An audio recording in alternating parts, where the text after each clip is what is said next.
এই মেঘলা ওয়েদারে তৈরি করে ফেলুন কারি পকোড়া।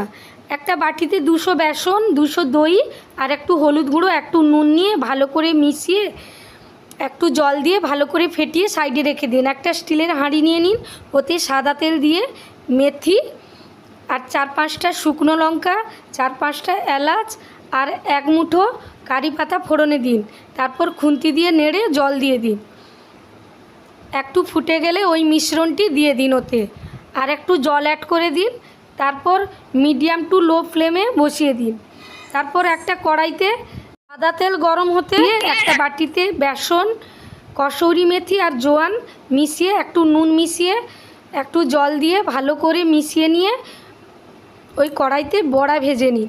ছোট ছোট বড়া ভেজে নিয়ে ওই বড়াগুলোকে উল্টে দিন।